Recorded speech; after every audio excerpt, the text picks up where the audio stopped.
मेरा मुकाबला नहीं कर सकता। मुझे गोरी कौवी कहते हैं। एक गंदी आंखों वाला कबूतर ही नहीं, जंगल के सभी पक्षी मुझसे डरते हैं। कालू कौवे की पत्नी गोरी कौवे की जंगल में किसी से नहीं बनती थी। वो हर समय हर किसी से झगड़ती रहती। रानू चिड़िया सेब के पेड़ से मीठे मीठे लाल सेब तोड़ रही थी कि वहाँ गोरी कौवी आ जाती है।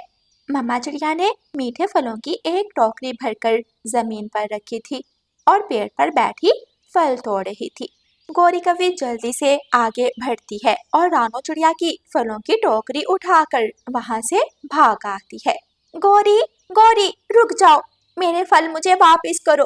लेकिन गोरी कौवी तो 200 की स्पीड से वहां से भाग आती है। छोटी चिड़िया बस आवाजें देती रह गई और मैं उसके फल चुरा लाई। लो मेरे सुंदर पति, लाल लाल सेब खाओ। मानना पड़ेगा गोरी, तुम तो बहुत तेज हो। जब से तुमसे शादी हुई है एक दिन भी मुझे भोजन की कोई चिंता नहीं हुई। रानू चिड़िया बहुत उदास पेड़ की डाल पर बैठी थी। वहाँ तोता आता है। क्या हुआ चिड़िया बहन, आप इतनी उदास क्यों हो? तोते भैया, इन कौवों ने जीवन दुखी करके रखा है हम सबका। आज मैंने इतनी मेहनत से पके हुए लाल सेबों से अपनी टोकरी भरी और गोरी चुरा कर भाग गई। मैं तो खुद उन दोनों दुष्ट कौवों से बचता फिरता हूँ। अगर कभी मिल भी जाए तो मैं पतली गली से होकर भाग आता हूँ। फिर अगली सुबह तोता नदी से पानी पीने आता है तो गोरी कौवी नदी के पानी में खुद को देखकर अपनी तारीफें किए जा रही थी। एक बात तो है गोरी कि तू है बहुत सुंदर। हाँ, बिल्कुल भूत जैसी सुंदर। गोरी के कानों में तोते की आवाज पड़ती है। उठाकर पटक दूंगी तुझे तोते, गुस्सा तो मुझे इस हद तक आता है। मैं तो बस ऐसे ही। चल मेरे लिए भोजन खोज कर ला, वरना आज तेरी खैर नहीं होगी। लाता हूँ, मैं अभी कुछ खोज कर लाता हूँ, बस मुझे मारना मत। तोता जल्दी से वहां से उड़ता है और गोरी कौवी को मीठा अमरूद लाकर देता है। मोटी चोंच वाले हरे तोते, आइंदा मेरी खूबसूरती के बारे में कुछ भी कहने से पहले 100 बार सोचना। गोरी कौवी अमरूद लेकर वहां से चली जाती है। रात हो जाती है। रात होते ही जंगल में बारिश शुरू हो जाती है। कालू जी, वो कोना भी टपक रहा है, ये कोना भी टपक रहा है। अब क्या करें? कुछ ही देर में छत सर पर गिर जाएगी। करना क्या है, मैंने देखा था बुलबुल अपना घर मजबूत कर रही थी। चलो जाकर उस कमजोर बुलबुल के घर पर कब्जा करते हैं।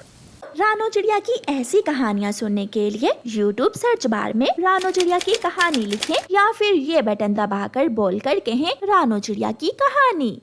ऐसा सोचकर काले मन वाले दुष्ट कौवे अपने घर से निकलते हैं। एक बार फिर वो अपनी ताकत दिखाकर किसी का घर अपने कब्जे में करने जा रहे थे।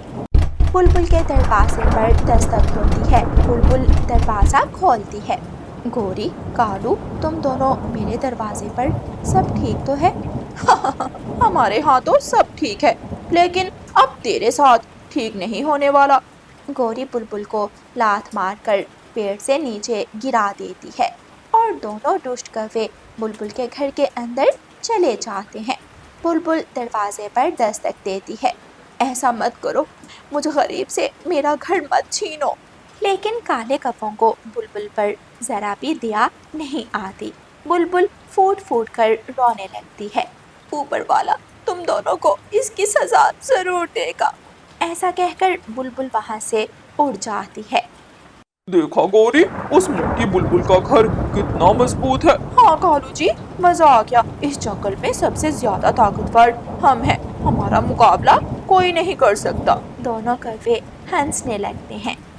सुबह हो जाती है। बारिश थम गई थी। तोता भोजन खोजने जा रहा था कि उसे पेड़ की डाल पर सोई बुलबुल दिखाई देती है। तोता बुलबुल के पास आता है।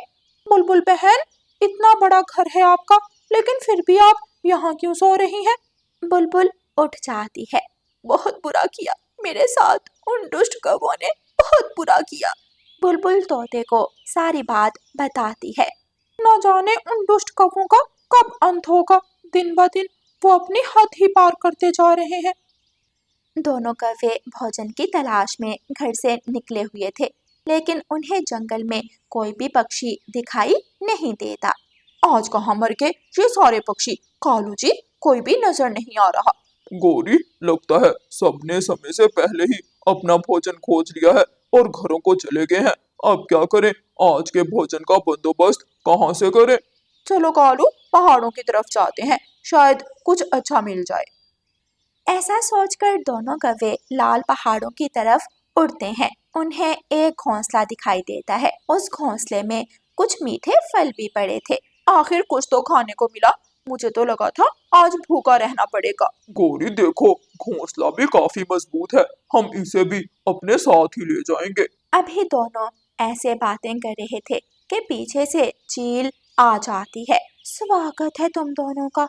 आज तो मेरा शिकार खुद चलकर मेरे घोंसले तक आ गया और मैं जंगल में खोज रही थी। कालू जी भागो। गौरी, मेरी तो पूंछ चील ने पकड़ी हुई है, मैं कैसे भागूं? चील आगे बढ़ती है और गौरी कवि को भी पकड़ लेती है।